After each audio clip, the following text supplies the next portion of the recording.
Hi, ako si Kuya Renan. Tambay ako, pero marami mong pangarap. Ay, sorry. Asan na nga ba tayo? Okay. Pangarap ko yung mama na walang ginagawa at kung paano gagawin yon. Ako, hindi ko pa rin po alam. At welcome sa part 4 ng ating Lipat Bahay serye. At dahil nga medyo may karamihan sa'yo nagsasabi na ayusin ko rin yung pintura ng bahay na lilipatan namin. At syempre, yun din ang pag-usapan naman ni Commander. So ayan, yun ang gagawin natin yung araw. Magpipintura tayo. Well, actually, ang una namin plan is maglalagay na lang sana kami ng wallpaper. Kaso, nung kwenta namin yung gagastusin namin, medyo mapapamahal kami. So ayun, nag-decide ako na, sige, pipinturahan ko na lang. O, pasintabi sa lahat, hindi pa ako professional na pintor. Tapos ito rin yung first time na gagawin ko to. Bakit hindi mo na lang ipinagawa sa iba, Kuya Renan? Well, maalanganin po kami sa budget. So nag-decide ako na sige, ako na lang yung gagawa. Total, kami naman yung titira. So no judgment kahit hindi ganun kaganda yung resulta. Pero syempre, di naman ako papayag na gagawin ko lang basta-basta tapos wala akong nalalaman kahit konti. So ang ginawa ko kagabi is nanood ako ng mga video sa YouTube. Mga 3 oras ata ako nanood ng kung ano-anong video tungkol sa pagpipintura. And yes, masabi ko na confident naman ako sa gagawin kong to. Ang ibig sabihin po ng confident ako is bahala na. By the way, shoutout nga pala sa lahat ng staff ng Unis Hardware tapos ang DIY Goa. Maraming salamat po sa pag-entertain sa akin. And ayun, pakatapos ko mamili ng mga gagamitin natin, rekta na ako dun sa bahay para masimulan ko na yung gagawin ko. At ang pinakauna kong pipinturahan parte ng bahay is yung kwarto namin ni Commander. Kung makikita nyo, meron siya dating pinturang puti. Kaso yun na nga lang, medyo may kalumaan. So naisip ko maglalagay na lang tayo ng konting primer tapos saka natin lalapatan ng kulay na napili namin ni Commander. Pero napansin ko rin na maraming bitak-bitak yung walls tapos meron mga butas-butas. So naisipan ko maglalagay muna tayo ng skim coat. Skim coat, parang marunong na marunong lang talaga no? Pero bago natin yung gawin, trinay ko muna linisan yung dingding mga lodi kasi meron mga bukol-bukol na pintura. So kailangan alisin natin yun para medyo even yung surface. Pagkatapos, nagana tayo ng konting skim coat para matakpan natin yung mga butas-butas tapos yung mga uneven surfaces ng dingding na yun mga lodi para mas maayos natin mapinturahan. At ayan na nga yung exciting part mga lodi. Matatest na natin kung may natutunan ba tayo sa 3 oras na panonood ng video sa YouTube. Ewan lang sa inyo guys pero ako talaga aminado ako na pag may mga bagay akong hindi alam tapos gusto ko matutunan, ayun, nag-search lang talaga ako online. Kung mapapansin nyo, may hilig ako magluto, di ba? Majority ng mga recipe na natututunan ko, napanood ko rin lang naman talaga online eh. Gaya nga ng sabi ko, there is an abundance of knowledge in social media, on the internet, di ba? Nakadepende na lang sa'yo kung paano mo hahanapin, tapos paano mo gagayahin, paano mo pag-aaralan. I mean, pwera lang doon sa mga bagay na kailangan mo talaga ng experience, ng taon-taon experience para makuha mo yung expertise sa isang bagay. Pero marami kasing gawain na madali lang talaga matutunan. Nakadepende na lang sa'yo yun kung paano mo hahanapin yung mga necessary learning materials para matutunan mo gawin isang bagay. O kaya at least makuha mo man lang yung idea kung paano siya ginagawa para kung sakali ikaw na yung gagawin, hindi ka na blanco. At least may konti ka ng idea kung paano siya gagawin. Dati sinabi ko sa isang video ko, pagdating sa social media tapos sa internet, you are what you watch. Kung ano yung pinapanood mo, pinipili mong panoorin, pinipili mong suportahan, yun ang pagkatao mo. Well, paano nga ba nasabi yun? Obvious naman eh. Say for example, mahilig ka sa sports, mahilig ka sa basketball, mahilig ka sa volleyball. Syempre, yun ang madalas mong papanoorin kasi yun ang mga gusto mo eh. Mahilig ka mag-travel, mahilig ka sa mga lugar na medyo peaceful, medyo relax. Syempre, yung mga content na papanoorin mo, tas mga content creator na papanoorin mo, yung mga ganun yung content. Kung mahilig ka naman magluto, tas mahilig ka sa pagkain, syempre manonood ka ng mga content na tungkol sa pagkain. Ngayon, paano naman kung yung mga pinapanood mo, yung mga toxic na content, yung mga scripted prank, yung mga content creator na puro issue para mapag-usapan? Well, no comment. Paano ko yung mga pinapanood mo, yung mga nagpo-promote ng galso? No comment ulit. Kuya, paano kung yung pinapanood ko yung mga tumutuwad-tuwad dito? Kailangan pa ba natin sabihin yan? Alam na. Pero kidding aside guys, sobrang thankful talaga ako dun sa mga content creator na nag-upload ng mga contents na kapag-ipakinabang. Yung mga hindi nagdadalawang isip na mag-share ng mga skills tapos knowledge na nalalaman nila. Actually, yung mga skills na mapapakinabangan mo sa mga pang-araw-araw na gawain. Tulad itong pagpipintura ko guys. Kasi isipin nyo na lang guys, paano na lang kung wala ako napanood na content? Di tamang pahid-pahid lang ako dyan, di ba? So guys, nagpipintura na tayo. So may nagsabi rin pala sa akin, Kuya, pag nagpintura ka, gusto namin naka-gown. Gown? Bakit gown? Hindi mo pwedeng ganito? Ay Barbie, sabi ko na nga ba eh. Siya, magpasensyahan tayo ha. Sino ba kasi nag-request nito ha? Nakataan ko lang kayo na naka-crop top tapos naka-pink na short, nag-request pa talaga yun na mas malala. O sige, pagbibigyan ko kayo. Ako makikita magreklamo ha, pagtsagaan nyo yan. Pero siya, asa na nga ba tayo?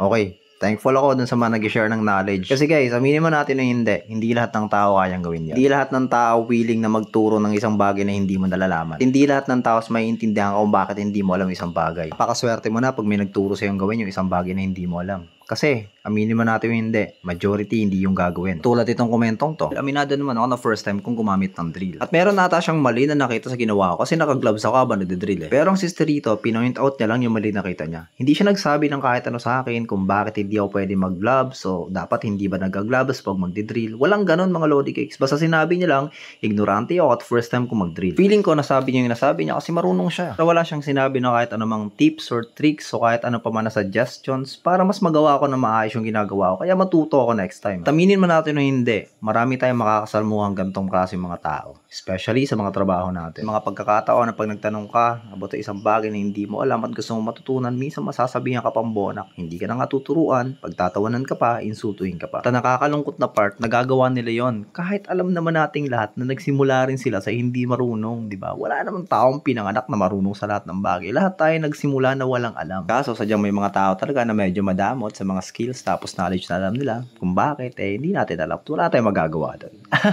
Kaya nga thankful ako sa mga nag-share ng something na kapag-ipakinabang sa social media. Sobrang dungis na po ng ating pintor na kasambahay.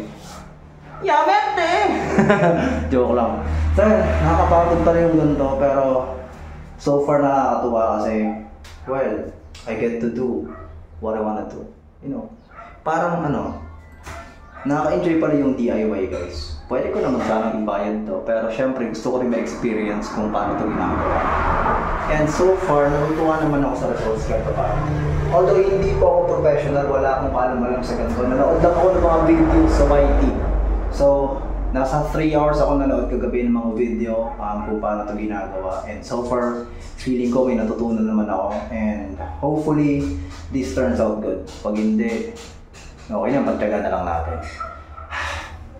So ayun na nga mga idolo ko, tapos na tayo mag-primer dito. Ayan, diba? Kita nyo? Mas malinis na siya kumpara sa una.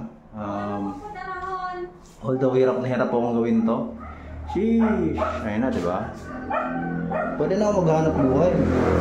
Sino magpapagawa dyan ng mga nyo, ha? So ayun guys, habang inaantay natin matuyo yung primer para mailapat na natin yung pang finale nating kulay na napili, naisipan kong bumili na rin pala ng LPG. Kasi yun nga, every time na nagpupunta kami rito, hindi ako nakakapagkape kasi wala ngang laman yung LPG. At syempre, sinabayan ko na rin siya ng hose tapos ng regulator para magamit na natin agad. At patesting na natin yung bago natin biling stove. Sheesh! At kung matagal ka na nanonood sa akin, sigurado alam mo na si Kuya Renan is kape is life, diba? Hindi ako nag-function ng maayos pag walang kape system. So far, okay na yung pintura. Medyo tuyo na. So mga 30 minutes pa tapos maglalagay na tayo ng pangkulay natin na kulay cream. So ayun na nga guys, kulay cream po yung napili namin pang kulay sa kwarto namin ni Commander. Tapos na naman sa sala is dirty white daw yung gusto ni Commander. Bakit yun ang mga kulay namin napili? Wag niyo na pong alamin. Personal po naming decision yon. Personal namin buhay yon. Tuloy to tong komentong to, diba? O lipat by serye daw. Bakit daw pati yung pribadong buhay ko ginagawa ang content, pinagkakitaan ko pa. Mga content ko daw ngayon, pinapakita ko lang yung mga nabili ko kasi mayaman na ako, mayabang na daw ako. Guys, uulitin at kakalaruin at lilinawin ko lang sa inyo, ha? Okay, 3 na yan, ha? Uulitin, lilinawin, kakalaruhin ko sa inyo na hindi po ako mayaman. Lagi kong sinasabi yan guys, hindi ako mayaman. Kaya nga yung iba nakakapagsabi, bakit daw relate sila sa mga sinasabi ko, especially yung mga content ko tamang masa. Kasi masa ako guys hindi naman ako mayaman eh. Pero syempre, manifesting tayo na yumaman. Sino ba nga ayaw sa ganyan? At ang iniisip ko lagi, simple-simple pa lang ng mga pinapakita ko na pupundar ko guys. Yung mga necessities lang namin yun is may nayayabangan na sa akin. Paano pa kaya ako matulad ako sa iba? Paano pa nag-promote na rin ako ng Galsu tapos bigla na rin ako mag-post ng sports car? Ano tawag niyo na sa akin nun? Super duper yabang ganon? Tsaka kung may problema po kayo sa content ko ngayon, sa lipat by serye ko ngayon, pwede naman pong hindi nyo panoorin. Wala nang pong pumipilit sa inyo. Yung mga gusto lang po manood. Sa totoo lang, medyo mahaba nga content ko ngayon. Bakit? Kasi ang dami nag-request, habaan ko raw, nabibitin daw sila. Tapos sasabihin pa, pati daw personal kong buhay, ginagawa content. Anong gusto nyong gawin kong content? Yung content na kapitbahay namin. Ba, hindi naman nata pwede yon. Gaya nga nasabi ni Balagi sa akin, kuya, hayaan na natin sila. Sa bagay, hindi mo naman talaga mapiplease ang lahat. Basta ang alam ko lang, marami mapiplease sa pa-outfit ko ngayon. Sheesh! Ang sikip mo dyan, be. Super. Yes po, opo. 24 po ang waistline ko. Sorry na. Ano yun, pagkatapos ko mapasadaan ng unang coat ng kulay cream na pintura yung dingding mga lodi, naisipan namin ni Commander na umuwi na muna at ipagpabukas na lang yung pagtapos nito. Kasi yun nga, gabi na at pag nagantay pa kami matuyo to para second coating is magagahol kami sa oras. Minado ako guys, nakakapagod pa rin trabaho ng mga pintor. At dahil sa ginawa kong pag DIY na pagpipintura ng kwarto namin is doon ko mas na-appreciate kung gaano nga ba kahirap yung buhay pintor. Akala ko tamang pahid-pahid lang sila ng pintura. Nako, komplikado rin pala yung ginagawa nila mga lodi. That is it for part 4 mga lodi. Kung hindi mo pa napanood yung part 1, 2, and 3, pwede mong panoorin sa page ko. Kung hindi ka pa naka-follow sa akin, baka naman. Siya, tama na. Tigil na natin yung pag-aura. Maraming salamat nga pala sa panonood. Maraming salamat sa lahat ng suporta. Kapit lang guys para sa part 5. Na na na na na.